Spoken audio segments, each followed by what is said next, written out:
የፓይን ሂል ሚስጥር፣ ከውበት በስተጀርባ የተደበቀው ሰይጣን። ፓይን ሂል የምትባለው ከተማ ለአይን የምትማርክ ሰላማዊና ነዋሪዎቿ ሁሉ የሚዋደዱባት የምትመስል ውብ ስፍራ ነበረች። ነገር ግን ከእነዚህ ካሸበረቁ አጥሮችና ውብ የአትክልት ስፍራዎች በስተጀርባ ማንም ያልገመተው ጥቁር ደምና ክህደት ፈልቆ ነበር። የጄኒፈር ጆንሰን አሰቃቂ ግድያ የከተማዋን ሰላም ነጥቆ ነበር። በጎረቤታሞች መካከል የጥርጣሬ መጋረጃ ዘረጋ። ዳንኤል ጋርነር በከተማዋ የተከበረና ስኬታማ አርክቴክት ነበር። ባለቤቱ ሊንዳ ጋርነር ደግሞ በልጆቿ ዘንድ የምትወደድ መምህርት ናት። ትዳራቸው የ10 ዓመት ዕድሜ ያለውና ለብዙዎች እንደ አርአያ የሚታይ ነበር። የቅርብ ጓደኞቻቸው ማርክና ጄኒፈር ጆንሰንም በተመሳሳይ የደመቀ ሕይወት ነበራቸው። ማርክ የገንዘብ አማካሪ ሲሆን ጄኒፈር ደግሞ በማራኪ ውበቷና በደግነቷ የምትታወቅ ነበረች። እነዚህ 4 ሰዎች በጋራ ግብዣዎች፣ በሽርሽሮችና በሳቅ የተሞላ ሕይወት ያሳልፉ ነበር። ሆኖም ግን በአንድ ወቅት በመካከላቸው የተጀመረው ሚስት የመለዋወጥ ወይም ዋይፍ ስዋፒንግ ስምምነት የጥፋታቸው መጀመሪያ ሆነ። መጀመሪያ ላይ እንደ አዲስ ደስታ የታየው ድርጊት ቀስ በቀስ ዳንኤልን ወደ አደገኛ የክህደት አዘቅት ውስጥ ከተተው።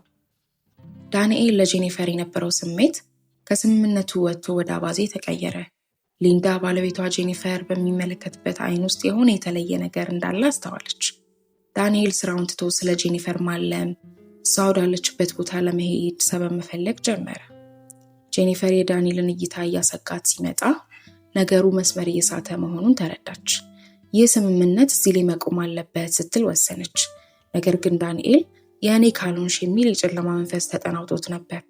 ጄኒፈር በሄደችበት ሁሉ መከታተል፣ ስራ ቦታዋ ድረስ እየሄደ ማስቸገር እና በስልክ መልእክት ማስፈርን ጀመረ።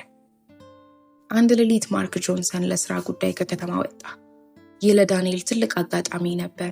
በጨለማ ተከልሎ ወደ ጄኒፈር ቤት ሰርቆ ገባ። ጄኒፈር በሰላም ተኝታ ሳለች ዳንኤል በቁጣና በቅናት ደም ለብሶ ከአልጋዋ አጠገብ ቆመ። ስትባንን አየችው። ልትጮህ ስትል አፏን አፍኖ በያዘው ስለታማ ቢላ ደረቷ ላይ ደጋግሞ ወጋት። የጄኒፈር የመጨረሻ ትንፋሽ በገዛ ክፍሏ ውስጥ በዝምታ ተቀበረ። ዳንኤልም ደም በለበሰ እጁ ወደ ቤቱ ተመለሰ። ባለቤቱ ሊንዳ የባለቤቷን ገጽታ ስታይ የሆነውን ሁሉ ተረዳች። እዚህ ጋር ነበር የታሪኩ ትልቁ ክህደት የተፈጸመው። ሊንዳ ባለቤቷን ለሕግ አሳልፋ ከመስጠት ይልቅ ክፉ ቀን መጣ በሚል ወንጀሉን ለመሸፈን ወሰነች።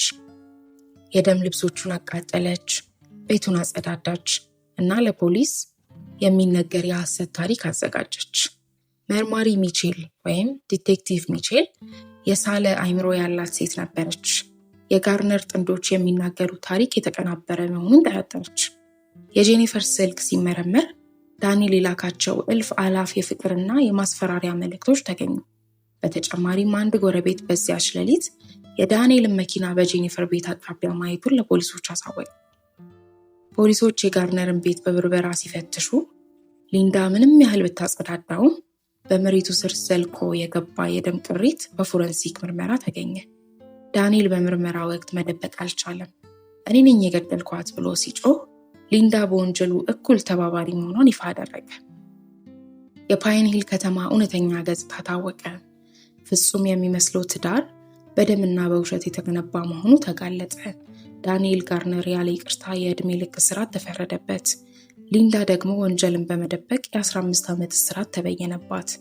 ማርክ ጆንሰን የሚወዳትን ባለቤቱን አጥቶ የቅርብ ጓደኞቹ ነፍሰ ገዳይ ሆነውበት በብቸኝነትና በሐዘን ተቆልፎ ቀረ። ፓይን ሂል ዳግመኛ እንደ ቀድሞዋ ውብ መሆን አልቻለችም። በሁሉም ልብ ውስጥ የማይጠፋ ጠባሳ አንጥሎ አለፈ። ውድ ቤተሰቦቻችን፣ እኛ አና ሲኒማዎች ለእናንተ ቆንጆ ታሪኮችን እያቀረብን እንገኛለን። እርሱም የሰብስክራይብ በተኑን በመጫን ቤተሰብነቱን ያጠናክሩ። ስለምትከታተሉን እናመሰግናለን።